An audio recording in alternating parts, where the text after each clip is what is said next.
So here we have the Ford Fiesta on a 68 plate. I'm going to start off by showing you inside the boot and then we'll hop in and run through some controls from there. As we approach the back of the car, you'll see we have reversing sensors, plenty of boot space as well, along with that 60/40 split folding rear seat should you wish to increase this space even further.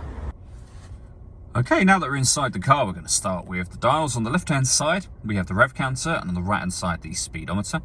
In the middle at the bottom, we have the fuel gauge and coolant temperature gauge. And above that, you can see the total miles of the car, first of all. They are 9,190. We then have a digital readout for the speedometer displayed there. You can change information in that section by using buttons on the steering wheel. So we've got a trip computer, vehicle settings, your phone, audio and navigation menus, and then back around to the beginning again.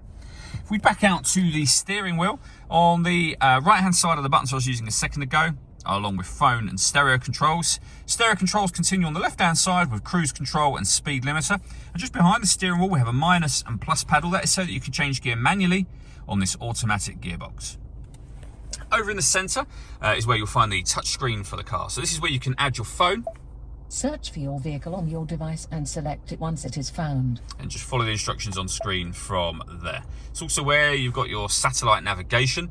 There's a full video showing how this system works, which you can find on our website and YouTube channel. When it comes to music, we have AM, FM and DAB radio, Bluetooth audio, and you can stream your music wirelessly via the Bluetooth audio, as well as plugging in two separate USB inputs. So if you plug devices into those, they'll appear up on here as further options for you. Working our way down with the main volume for the stereo, we then have the climate control. So you can adjust the temperature, the fan speed. You can determine where you'd like the air to be distributed once it enters the car. When you're happy with those settings, this button turns your air conditioning off, back on again, or hit auto. The car will now maintain the temperature you've asked for by taking full control of the fan speed and the direction of the air for you. Any manual adjustment will override auto straight away. You can put it back on your own settings here. We have a rear heated screen, a proper heated front screen, a heated steering wheel, heated driver's seat and heated passenger seat. The seats both have 3 different heat settings each. We have a 12-volt charging socket, a USB input, the gear lever for the fully automatic gearbox, and then these 2 buttons here. So you can turn off the traction control, and this button turns off the stop and start. This car is designed to cut out when it's stationary in traffic to save you fuel.